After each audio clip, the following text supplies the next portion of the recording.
आप जानते हैं कि मैं छोटी छोटी कमियां खामियां निकालता हूं, तो छोटी छोटी खूबसूरत चीज़ों को भी बयान करना मेरा फ़र्ज़ बन जाता है। दोनों सालार और ईमान जब घर पहुंचते हैं निकाह के बाद में और दरवाज़ा खोलते हैं, जो दरवाजे का साउंड है, ठीक है, मैं उस पर नहीं जाऊंगा कि वो पुराना क्यों है, आवाज़ क्यों आ रही है, लेकिन जो उसका साउंड इफेक्ट इस्तेमाल किया गया वो बहुत ही कमाल का है। उस पक्षियों के साउंड, यानी कि इसको एम्बियंस कहा जाता है दोस्तों, वो साउंड इफेक्ट था, दरवाज़ों का खुलना वो साउंड इफेक्ट है, ये एम्बियंस है कि वो माहौल क्रिएट करना, पक्षियों की बाहर से आवाज़ें आ रही है और यहाँ पे जो सीन चलता है खाली टाइम में, ये सीन को बहुत ज़्यादा मतलब बूस्ट करता है और एम्बियंस का इस्तेमाल होता है। फॉली भी होता है, फॉली भी किया जाता है, उसके मैं बताऊंगा कि कैसे, अगर फुट स्टेप है तो वो फॉली में गिना जाता है, और ये चिड़ियों की चहचहाट ये आपका एम्बियंस में आएगा। और कैमरा का फोकस मेहंदी के कोन पे और उधर डी फोकस में आलम साहब दिखते हैं और आलम साहब की नज़रें उठती है और कैमरा फोकस शिफ्ट होता है आलम साहब के फेस पे। उसके बाद वो धीरे से हाथ बढ़ाते हैं कि ईमान धड़ाक से उनके पैरों पे गिरती है। दोस्तों, आज मैं रद्द ड्रामा के 14th एपिसोड का रिव्यू करने वाला हूं। दोस्तों, आपने पिछले 13th एपिसोड देखा होगा जो कि एकदम धमाल था। अब 14th एपिसोड भी बहुत कमाल का है। अगर एक कहा जाए तो ये पूरी तरह से इमोशनल एपिसोड था, कमाल का एपिसोड। तो आइए सबसे पहले इसकी मुख्तसर कहानी पर नज़र डालते हैं, फिर सीन बाय सीन एनालाइज करेंगे। तो इस कहानी में होता ये है कि जैसा कि आपने देखा कि 13th एपिसोड में ईमान ने सालार के सामने अपनी शादी का, अपने निकाह का प्रस्ताव रखा, यानी कि प्रपोजल रखा, और वो 2 दिन का टाइम देती है। लेकिन जब 14th एपिसोड स्टार्ट होता है तो वो वहीं से शुरू होता है जहाँ पे लास्ट एपिसोड खत्म होता है, और वो वहाँ से टेरिस पे जो प्रपोज करते हैं वहाँ से ईमान निकलती है और चाबी दे करके फ्लैट की आगे बढ़ जाती है। उसके बाद एक सीन आता है जहाँ पे आलम साहब जो है वो अपने सामान समेट रहे हैं और यहाँ पर ईमान उन्हें देखती है और एक फ़ोन आता है, और वो फ़ोन किसका है बताया नहीं गया, लेकिन कट्टू दिखाया जाता है कि सालार और ईमान कार में बैठ करके आ रहे हैं, दोनों ने निकाह कर लिया है। और उसके बाद ये दोनों आलम साहब के पास पहुँचते हैं।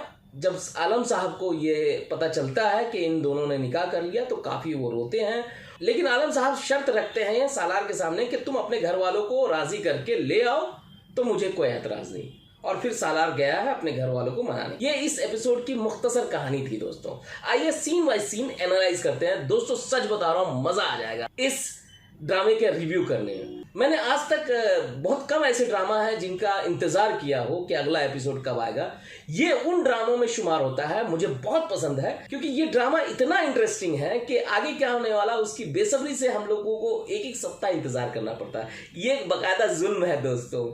एनीवे, आते हैं सीन बाय सीन एनालाइज करते हैं। दोस्तों, आप जानते हैं कि मैं छोटी छोटी कमियां खामियां निकालता हूं, तो छोटी छोटी खूबसूरत चीज़ों को भी बयान करना मेरा फ़र्ज़ बन जाता है। तो दोस्तों, आइए सबसे पहले इसकी खूबसूरती, इसकी खासियत की बात करते हैं। तो दोस्तों, इस ड्रामा में सबसे बड़ी बात तो ये मैं बता दूं कि इतनी डिटेलिंग वर्क की गई है। बहुत कम ऐसा होता है जहां अंडरस्टूड का इस्तेमाल किया गया है, मतलब कि ये हुआ होगा, ऐसा ये नहीं किया गया है। इसमें बाकायदा दिखाया जाता है कि क्यों और कैसे।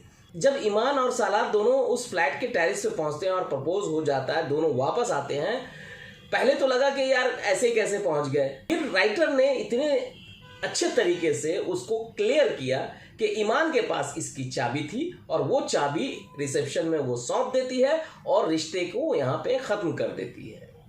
ये कमाल का था। लेकिन डिटेलिंग देखिए, जितना डिटेल होगा ऑडियंस को उतना ज़्यादा मज़ा आएगा। तो दोस्तों, कोई भी हिट ड्रामा का क्रेडिट कोई अकेला नहीं ले सकता, ये एक टीम वर्क होता है। तो इसमें वो नज़र आता है, जैसे दोनों सालार और ईमान जब घर पहुंचते हैं निकाह के बाद में और दरवाज़ा खोलते हैं, जो दरवाजे का साउंड है, ठीक है, मैं उस पर नहीं जाऊंगा कि वो पुराना क्यों है, आवाज़ क्यों आ रही है, लेकिन जो उसका साउंड इफेक्ट इस्तेमाल किया गया वो बहुत ही कमाल का है। अब देखिए, मैं उसका एक क्लिप चलाता हूँ।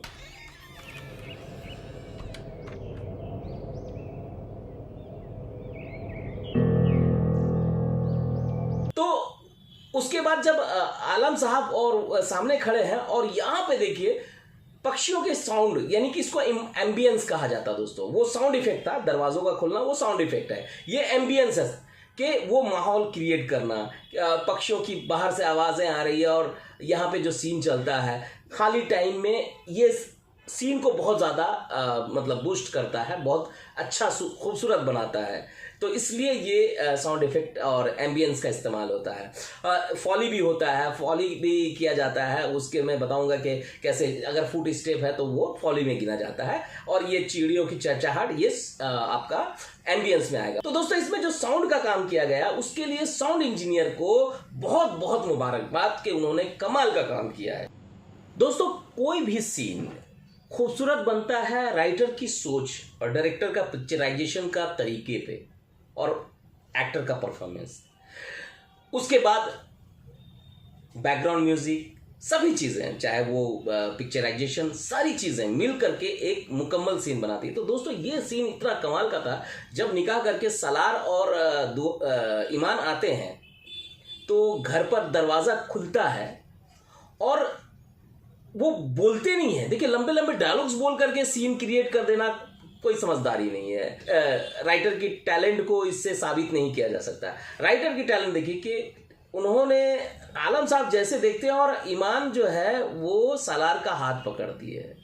अब तक इनके बीच वैसा रिलेशन नहीं था और अहमद साहब को समझ में आ जाता है कि कुछ मामला गड़बड़ है और वो फिर अंदर आने को कहते हैं। और वहाँ पर वो ईमान कहती है कि बाबा हमसे पूछेंगे नहीं कि हम कहाँ गए थे, और वो हम पकड़ते हैं आलम साहब के हम, और सालार को देखते हैं, उनके सारे रिश्ते समझ में आ जाते हैं।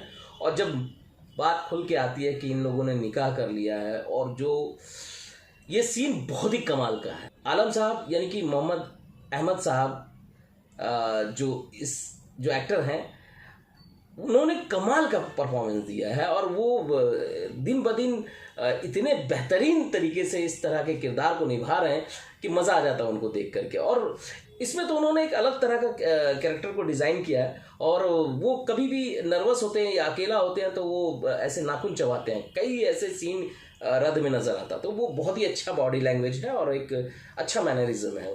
तो दोस्तों आते हैं अगले पॉइंट पर। तो दोस्तों ये सीन इतना बेहतरीन है कि इतना यादगार सीन है कि मज़ा आ जाए आप अगर उसे गौर से देखें तो। इतनी अच्छी केमिस्ट्री और इतना अच्छा कंपोजिशन, इसकी अच्छी कोरियोग्राफी की गई है, हर चीज़ एकदम उम्दा है। और जब आलम साहब कहते हैं कि मरने से पहले कितना बार मारोगी मुझे, तो दोस्तों कलेजा चीर जाता है। लेकिन फिर उसके बाद ईमान जब कहती है कि मैं मार रही हूँ, आप मुझसे बात नहीं कर रहे हैं, जब वो अपना बयान करती है तो लगता है कि दोस्तों गला भर जाता है। इतना कमाल का सीन है दोस्तों, मतलब इतना बेहतरीन है बाप बेटी का रिलेशनशिप, और दोनों ने इतनी अच्छे तरीके से परफॉर्म किया है कि मज़ा आ जाता है। आलम साहब बैठे हैं चेयर पे और ईमान आकर के कहती है मेहंदी लेकर के कि बाबा दुल्हन को विदा करने से पहले मेहंदी नहीं लगाएंगे। तो दोस्तों ईमान के हाथों में मेहंदी का फ़ोन है और कैमरा का फोकस मेहंदी के कोन पे, और उधर डी फोकस में आलम साहब दिखते हैं और आलम साहब की नज़रें उठती हैं और कैमरा फोकस शिफ्ट होता है आलम साहब के फेस पे। उसके बाद वो धीरे से हाथ बढ़ाते हैं कि ईमान धड़ाक से उनके पैरों पे गिरती है और उनके हाथों को पकड़ लेती है, और दोनों बाप बेटी रोते हैं। इतना बेहतरीन सीन है दोस्तों कि मज़ा आ जाए आपको, गला भर जाए आपका। और दोनों के बीच देखिए मामूली बात नहीं है, एक सीन में देखिए कि ईमान से मुंह मोड़ करके आलम साहब दूसरी तरफ हैं तो, और वो पकड़ के ठुड्डी अपनी तरफ करती है। ये सब कोई बताया नहीं जाता है, एक्टर खुद परफॉर्म करते हैं। या हो सकता है डायरेक्टर कभी कभी ऐसा क्रिएट कर देता है कि यार यहाँ पे ऐसा कर लो ना। तो जो भी है एक टीम वर्क नज़र आता है, और टीम वर्क हो तो फिर सीन जो है वो एपिक होता है। तो दोस्तों जब भी हमने केमिस्ट्री की बातें की है एक्टर्स के बीच में, चाहे मेल एक्टर हो फीमेल एक्टर हो, हमने हीरो और हीरोइन की बात की है। दोस्तों आज हमें बाप और बेटी के बीच की जो केमिस्ट्री दिखाई है ईमान और आलम साहब ने, मतलब एपिक है दोस्तों, शब्द नहीं है उसके लिए। जो आलम साहब और ईमान ने अपनी केमिस्ट्री दिखाई है वो अल्टीमेट है। तो दोस्तों इसके सारे सीन बहुत ही इंटरेस्टिंग है, बहुत ही इंटरटेनिंग है। और वो क्या राइटर जो सीधे सीधे लिख दे और जो आप अंदाज़ा लगा लें कि ये होने वाला है, लेकिन इस ड्रामे के बारे में आप अंदाज़ा नहीं लगा सकते हैं कि ये होने वाला है। यही खासियत है इस राइटर की, इस डायरेक्टर की, कि उनकी सोच इतनी अच्छी है, इतने अच्छे तरीके से सीन का प्रेजेंटेशन है ना, प्रेजेंटेशन इतना कमाल का उन्होंने रखा है कि सीन कैसे शुरू हो रही है और कैसे ख़त्म हो रही है, और फिर उसको जो आपने पेपर पे लिखा है, या मान लीजिए आजकल कंप्यूटर का ज़माना है तो लैपटॉप पे लिखा होगा, और वो सीन कितना असरदार होता है, ये डायरेक्टर और कैमरामैन मिल करके उसे क्रिएट करते हैं और एक्टर उसमें अपना इनपुट डालता है। दोस्तों अब आते हैं अदाकारी पर। तो हिबा बुखारी ने कमाल का परफॉर्मेंस दिया है। एक बात मैंने गौर की है, आपने भी शायद गौर किया होगा, कि हिबा बुखारी जिस ड्रामे में भी फादर और बेटी का रिलेशनशिप वाला जो ड्रामा होता है और उसमें इमोशनल अटैचमेंट होता है, तो वो बहुत ही कमाल का होता है। ये ड्रामा बहुत कमाल का है। तेरे इश्क में वो भी ड्रामा में फादर और बेटी के बीच का रिलेशनशिप को दिखाया गया और वो भी बहुत कमाल का है।